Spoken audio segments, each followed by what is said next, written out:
Hello friends, I welcome you all to our webinar on PMI ACP Agile Certified Practitioner. Today's webinar is a bit different than our usual webinar sessions. Usually we pick something related to Agile or Scrum or something which is a topic which requires a discussion and knowledge sharing. Today we are just talking about certification. So criterias, eligibility, etc., pure certification. So I have some slides which will help us to structure our discussion, but this session would be more Q&A focused. I'm Saket Bansal. I run a company named Eisenbridge Consultancy Private Limited, and we provide project management training. We are specialized in doing PMI ACP certification program for our customers, and we also conduct a good amount of PMP trainings. So this is an agenda for the session. We will talk about basics of PMI ACP. Then we will talk about eligibility requirements, like who can do it. Then what kind of investment you can think of for doing this particular certification. How does the exam look like? So we will talk about exams. And we will also talk about our approach, like how we prepare our students for PMI ACP. And as I said, in between we will take some Q&A breaks. So as you get the question, you type it in your question box, the box which you have in your GoToMeeting panel. You just type it there, and during the Q&A break, I will take all the questions. So what is PMI ACP? Now PMI says that PMI ACP is a certification which recognizes that person has a knowledge of Agile principles, practices, tools and techniques, and this knowledge is spread across Agile methodology. Means it is not limited to a particular Agile methodology. It is across Agile methodologies. Now further it says that who should do it. PMI says that whoever wants to demonstrate a practitioner level of professionalism in Agile practices should do it, because this demonstration will help him to show his capability to the employer, and it will also prove his capability to handle multiple type of projects. So he can also handle Agile projects, the projects which are following Agile methodology. And PMI also says one more thing, that this certification is more credible because the existing certificates are either training or an exam only based offering. And in a PMI ACP, the certification is based on training, exam, and your experience, because it has an eligibility criteria. Now, who are the target audience? Is the PMI ACP for the project manager? The answer is no. In general, I always get this query because people think that PMI ACP is primarily for project managers.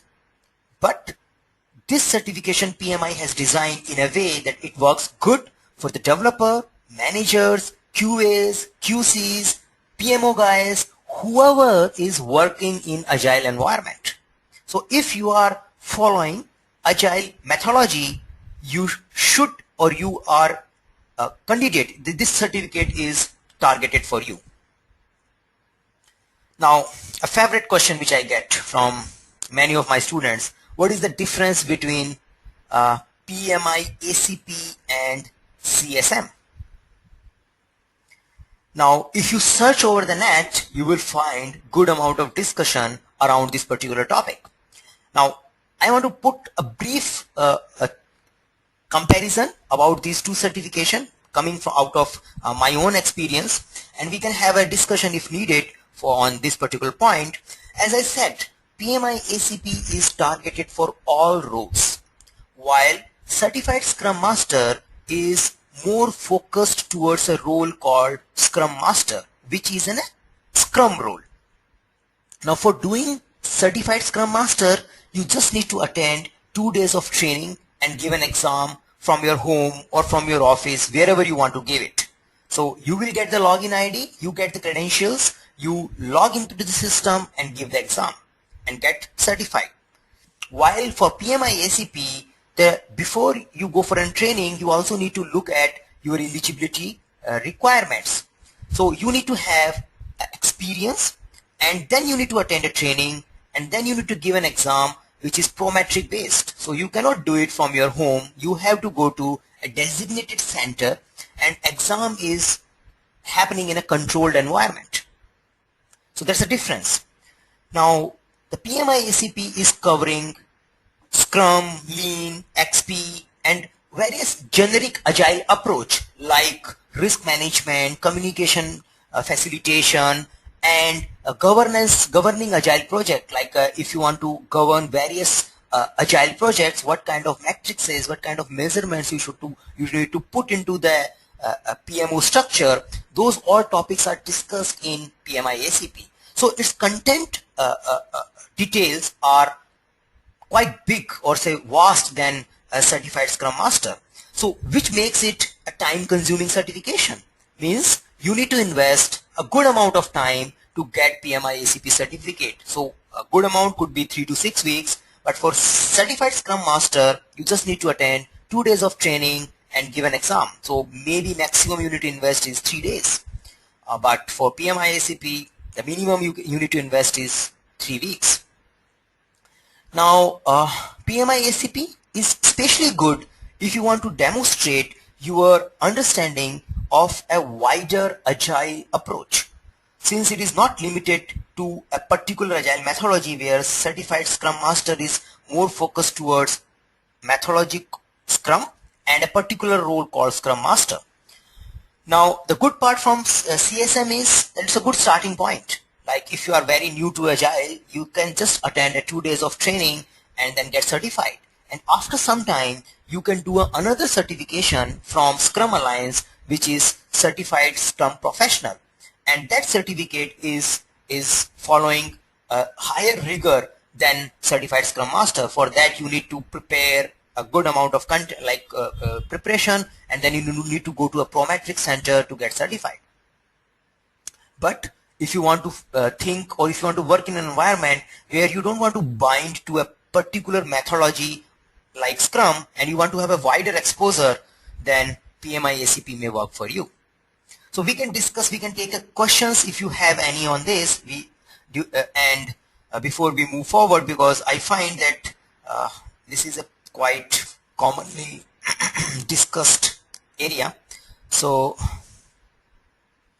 if you have any question on the slides till now, please raise them and then we move forward. Okay, CSM and ACP. So what do you want to ask? Doing both is worth. Okay, so the question is it good to do both the certification, CSM and ACP? It depends. Like you can do it, yeah, if you have time, and if you want to do it, then better to do it in a sequence where you do the CSM first and then PMI ACP, because CSM will give you a base information, so which will also help you in doing PMI ACP, and whatever you spend, like the 14 hours in acquiring the CSM training, those 14 hours can also be used as a 14 contact hours. So if you want to do both, better to do a CSM first, and the CSM which we are talking as of now is the most popular certificate which is given by Scrum Alliance. So we are not talking about the other certificates like International Scrum Institute or scrum.org, because in general we find that for a comparison purpose, that majority of the people are either talking about PMI ACP or Certified Scrum Master, at least the people who are interacting with me. So so we are talking about, while comparison, I was talking about Certified Scrum Master, which is from Scrum Alliance. Okay, so we move forward. Now, eligibility requirement, because we said that in PMI ACP you have a eligibility requirement. So what are they? Now, there are 3 eligibility requirements. Before you apply for PMI ACP certification, you need to have 2000 hours of general project experience in general project management approach. For example, like you need to have an experience irrespective of methodology in use. So you should need to have an experience in working in a project irrespective of methodology. So you need to, and this 2000 hours, which is equivalent to 1 year experience, should be acquired in last 5 years. So you should have worked in projects for 1 year. And the second eligibility requirement is you should have worked in a project for 8 months, which is a 1500 hours, using agile methods, agile framework, agile approach, agile values and principles. So you need to have two type of experience, or you need to have a total experience of 2 years. So if you have been working in agile since you started your career, still it works. So you need to have total 2 years of experience in working in projects, and out of those 2 years, 1500 hours, like 8 months, should be working with agile methodologies. So that's a experience eligibility requirement. The third requirement is that you need to have 21 contact hours of agile education. So many training provider, including us, provide a training which satisfy this particular requirement. These 21 contact hours are not PDUs. Lot of time I get a query that I am already PMP certified, so I have some PDUs. Can I use them as a 21 contact hours? So no, 21 contact hours is something you spend 21 hours in doing a classroom program or a distance learning program or an online program, a program which is designed covering PMI ACP content outline. So if you are doing a program on Agile which is covering the PMI ACP content outline, you satisfy this particular requirement. From an educational background point of view, the PMI ACP is relatively simple. So if you are high school diploma, you can apply for PMI ACP. So if you look at a rigor, the eligibility requirement rigor is quite lenient if you compare against PMP. So for PMP, you need to have a good amount of leading and directing project experience. But for PMI ACP, you just need to have in total 2 years of experience working with projects. Out of 8 months should be using agile methods, and these 8 months should have been acquired in last 3 years, and remaining 12 months of experience you could have acquired in last 5 years. Now here the quiz comes. What is agile experience? Because we find that somebody is using extreme programming, somebody is using Scrum, and somebody is using homegrown agile methodology, and somebody is doing something and just wondering that what type of methodology I am using.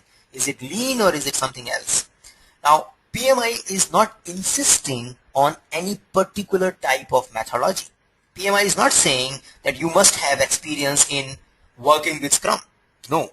It says, so it has 6 sections where there is a PMI ACP, the content outline talks about the role and responsibility of a PMI ACP certified practitioners, and there they talk about 6 domain areas, and primarily these areas are talking about that if you are involved in doing value driven delivery, means you are prioritizing the thing, and as per the customer expectations you are delivering things in an increment, then it's an indication that you are following agile principles. You are engaging stakeholders, you are showing them a demo, you are following the face-to-face interactions, you are keeping your stakeholders involved. That also represents a type of agile methodology.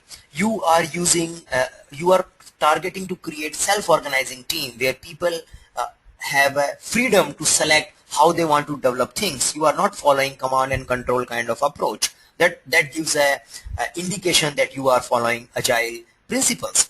You are doing adaptive planning, means you are continuously changing your plan, or you are following a rolling wave planning where you are working with a top level planning and detailing out further. That's another indication of following agile. So there is a good amount of like abstract or a bigger umbrella where the expectation from PMI ACP practitioner is detailed out. So if you find your current role is in alignment with majority of point, you can put your experience as an agile experience.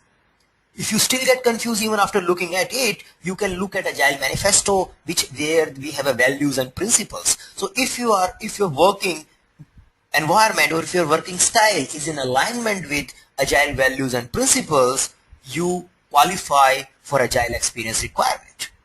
So you don't have to be very specific. Like, it's good if you are following Scrum, then you don't have to think about all this because you know that you have been following one of the Agile methodology. But if you are not, then you need to analyze what you do and how it is mapping or aligned with Agile values and principles. So the experience area is quite tricky. So let's take a Q&A break and talk about. Okay, first question, how does this eligibility requirements should we submit our experience? Okay, now what happened, the PMI way of doing thing is that you need to fill an application. So there is a process. Once you say that I am ready with my conditions, like I feel that I have experience and I am done with 21 contact hours, so you need to fill an application, and in that application you need to describe what you are doing, the duration of your project, the start date of your project, the end date of your project, and the person, you need to declare a name of a person whom you were interacting with while you were performing that particular role, and you need to give a contact details of that person. So there you declare that I have been working in this particular environment, and then your application goes to the PMI, and PMI takes 10 days to verify it. So this is how you submit your eligibility requirement to PMI, and if they find that something is not clear, they may get back to you and say that you need to elaborate your thing further. So that's the criteria.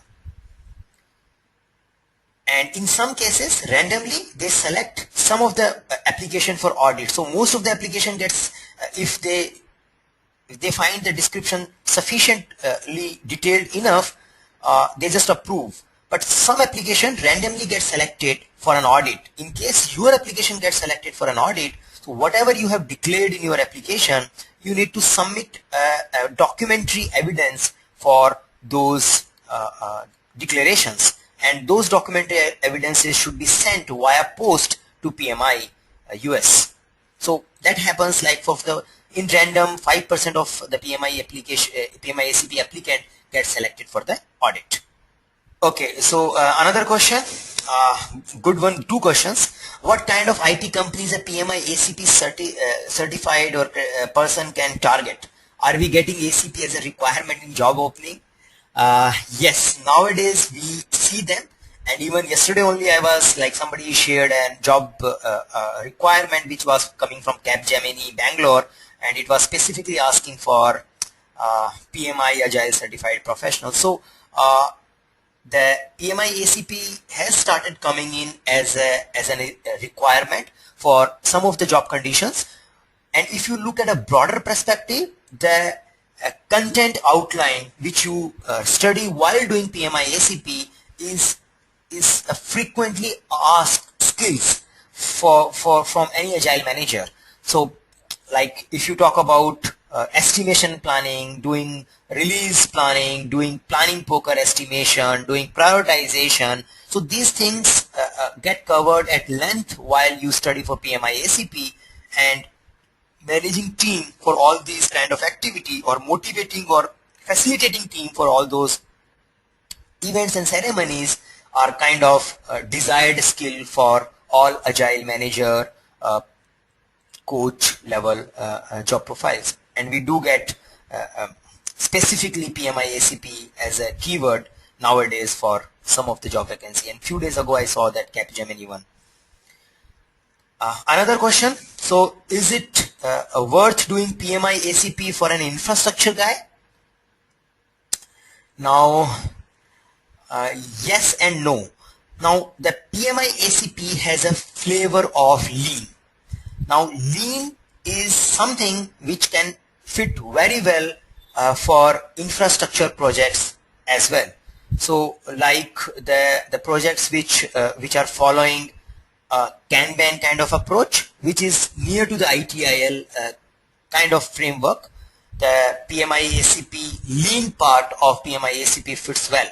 But if you talk about rest of the contents, they may not be directly applicable for infrastructure projects. So they can be, but not as of now. So as of now, industry is not using say Scrum for infrastructure projects. Not that much. Few may use it, but not many. And extreme programming is something which is just to do with the coding. Now, it's a controversial question. Few will say that PMI ACP work everywhere, but that's my perspective is that the Agile Manifesto itself talks about primarily that they are talking about how to do a software development better. So if you read an Agile Manifesto, the manifesto itself starts from that we are talking about how to develop software fast. And so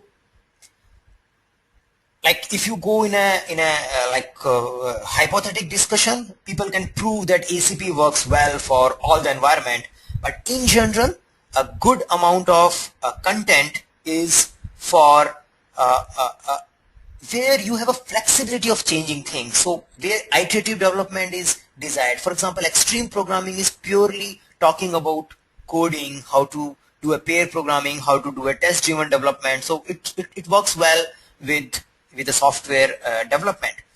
A Scrum can be implemented in any environment, and people are using in healthcare domain as well.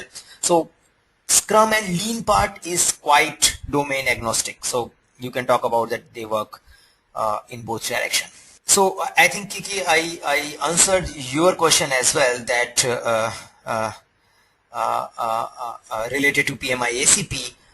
Building website, so software, it's not necessarily mean only building website. Even the complex software where you have a multi-team environment can also fit well with Agile kind of approach.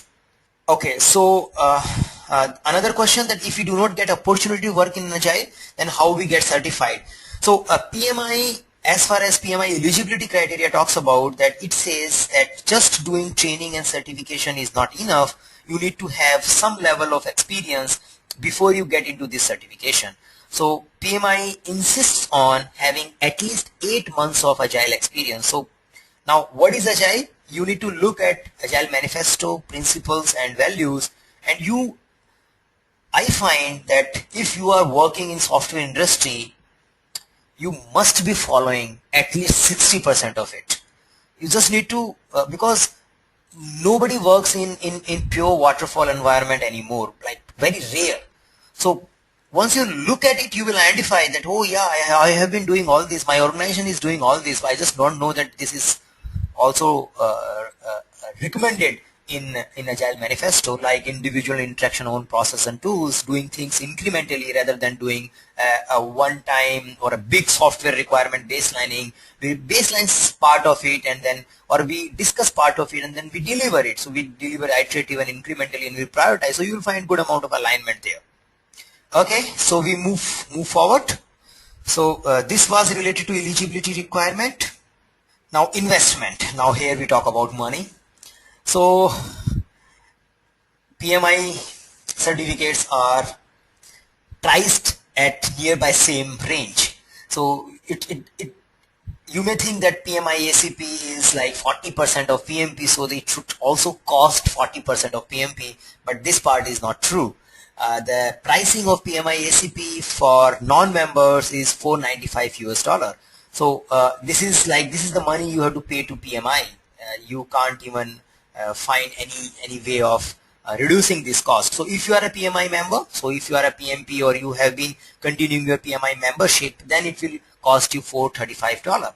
So just for doing this particular certification, taking a PMI membership is not advisable, because taking a membership will cost you, first time it will cost you $139 US. So, and the difference between member and non-member is just $60 US. Now, if you are thinking of doing PMP in a year time, or if you are already PMP, then keeping a membership and then giving a PMI ACP as a member is advisable. So $495 US goes to PMI for this particular exam. Now there are few investments which you can manage.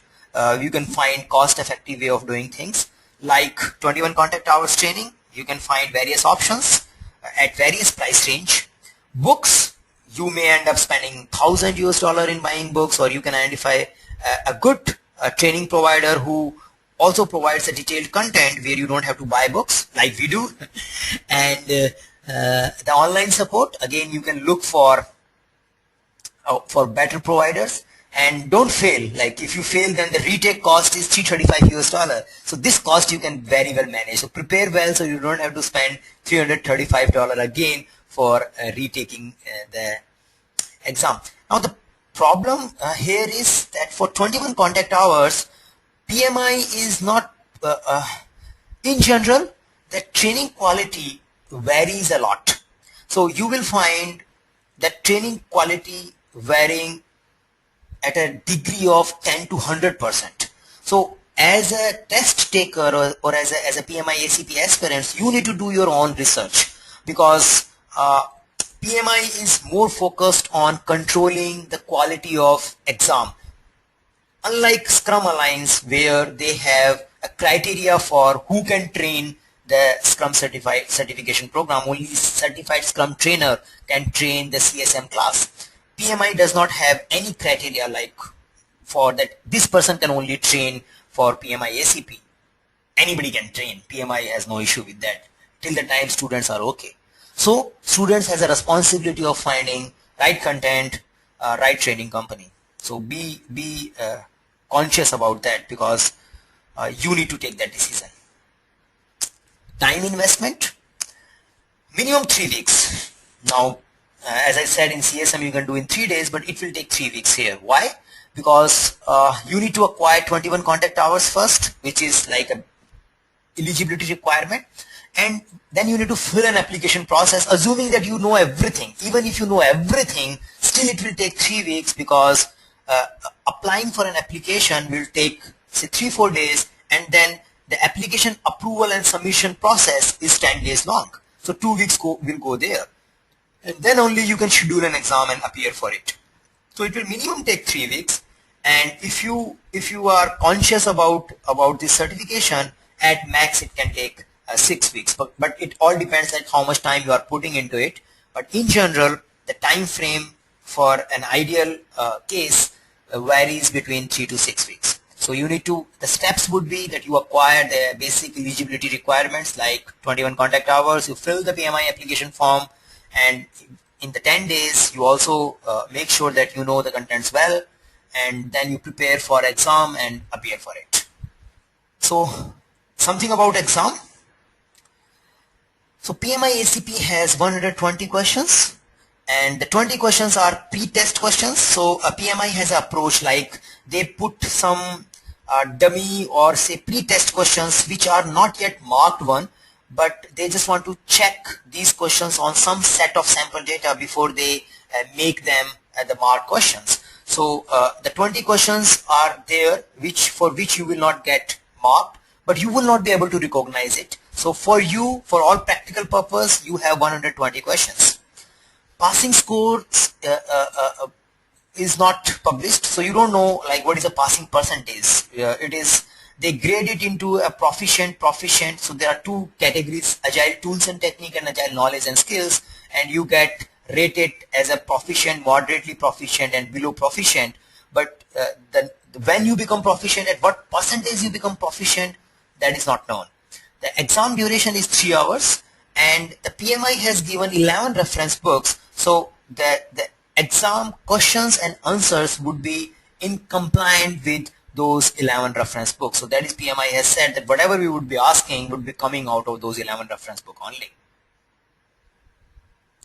Now there are 50-50% breakup, like there is 50% questions will come from knowledge and skills, so there are topics falling under this, and then rest 50 will come from tools and technique. So tools and techniques, there are topics like communication, planning, monitoring, adaptation, estimation, product quality, soft skills, value-based prioritization, etc., etc.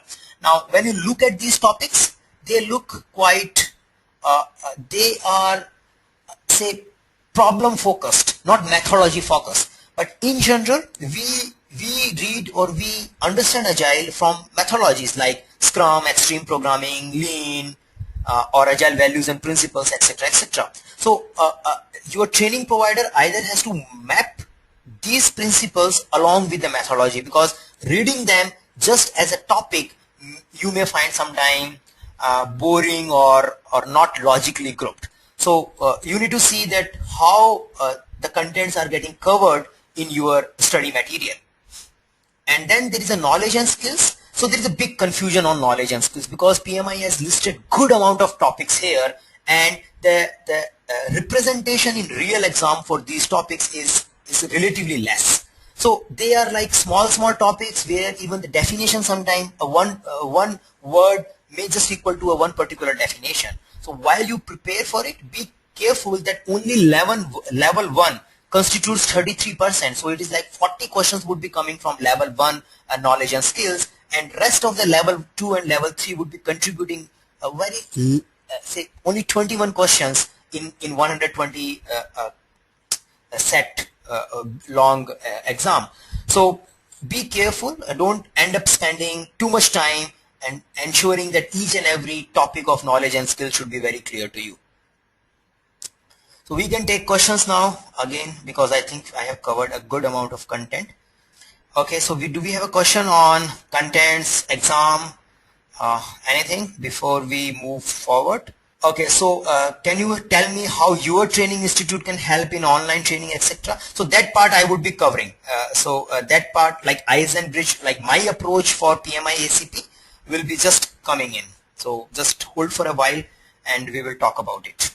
So till now we discussed about the eligibility requirement and content outline and the money part of PMI ACP. So if you have any question related to a money part, on investment part, or time B or the content outline, that we can take now, and then we move to say my approach of PMI, like for my students, how I help them to get PMI ACP certified. My approach, how do we help people?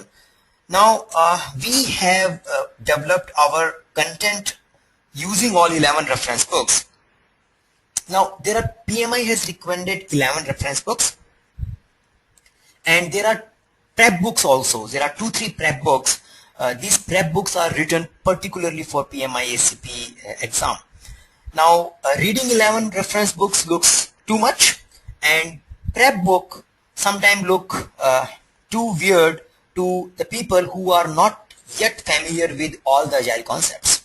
So what we have done, we have created a lesson notes by taking references from all the study materials, and our presentations are also grouped in a way the agile or 11 reference books are grouped, rather than grouping our contents just on the basis of PMI ACP content outline. So we have, for example, lesson on Scrum. So our 2 lessons, Agile Values and Principles, Agile Framework lesson, and lesson on Scrum is available on YouTube. So you can just, like they are nearby 1 hour long lessons. So 2-hour content. Out of our 14 lessons, 2 lessons are public. So you can anytime visit our YouTube channel and get a feel that how we have organized our contents. And we, our approach for PMI ACP training is that for us, the 21 contact hours is just a starting point. Now, lot of training company think or work in a structure where their deliverable is 21 contact hour certificate. So once you get 21 contact hour certificate, it's up to you. In our case, 21 contact hours is just a first step. Now, this is a kind of a flow chart we follow. So person register, we have a 14 lesson, and every lesson has a video presentation and also has a video of our classroom discussion. And at the end of a lesson, we have a 10 question long quiz and a Word or a PDF document substantiating what is given in slides and videos. So we have a lesson notes. That is the content. Once you are done with 14 videos, especially the lesson videos and the classroom videos, then you need to take a 30 question long assessment test, because PMI has a rule that if you are doing a distance education, the distance education must be followed by end of course assessment test. So we have a 30 question long end of course assessment test which you need to take, which is not a pass fail test, but it's a criteria. Once you do that, you get the 21 contact hour certificate. Now after that, there would be 2 threads. One thread which is happening with the PMI, because you need to, we help our student to fill the PMI ACP application form, and we help them that they complete it in a right way and they submit it to the PMI. And in parallel, we recommend our students to read the lesson notes at length, and we have 2 full-length simulation exams. So once you are done with a 14 lesson notes, you need to take the first simulation exam. And during your study, whenever you get stuck, you can contact to our trainers, me, and via email, via even phone calls. And I also organize frequently Google Hangout sessions for our students. So you can also find a recording of our Google Hangout session on our YouTube channel. And after that, once you feel that I am ready, you need to give a first simulation test. And on that, on your performance, so we will measure your performance of first simulation exam, which is very near to the final exam because it is structured in a way which represents the real exam. We check your performance and then we recommend, if required, an additional reading material, and on that basis we do a corrective and preventive actions. And then you take the second simulation exam, we analyze your score and recommend you to get for the final exam. So this is our way of doing it, where our offering starts from 21 contact hours and ends at where you get certified. And the lesson notes or a sample lesson videos are available at our YouTube channel. So anyone who wants to have a feel of it can visit our YouTube channel and get an idea. So these are my contact details, and you can reach me over email, and you can join our communities. We have LinkedIn group named Agile Certification Made Easy. We have YouTube channel, youtube.com/Eisenbridge. We have Facebook page, facebook.com/Eisenbridge. And in all these 3 channels, we do a good amount of activities to facilitate people for doing PMI ACP certification. So we can take the final set of questions here. Like from my side, I am done, and let's see what all you have to ask about. So I covered the training of my part. So it seems that things are clear. Okay, one question has come, I guess. No, it was like old one. Okay, so we close the session, and anyway you can get in touch with me through our communities. Okay, there is one more question. So can you tell some details about online training, time zone, fees, etc. See, the online training, as of now, we have recorded contents, and whenever we conduct a hangout session, I usually conduct in the same time zone that we are conducting this particular webinar. So it's more or less the same timing when we do the hangout sessions. Pricing, I have priced it at a $120 US. So it's like $120 US, which includes everything. So like 21 contact hours, and this package is valid for 2 months. And if you want to extend it for further next 2 months, I extend it using $30 US. So you pay $30 US more, and you can extend it for another 2 months. In this $120, you get complete contents which are pre-recorded, then a support over the Hangouts, emails, phones, and simulation exams, diagnosis, everything. And you can buy just visiting our website www.eisenbridge.com, and you can go to a section and there is a PayPal interface and all.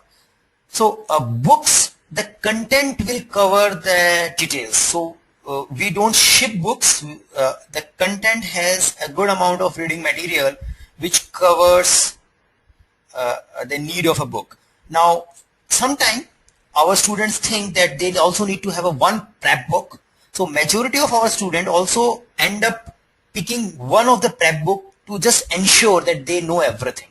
So you can substantiate if you feel a need of that security by using one of the prep book.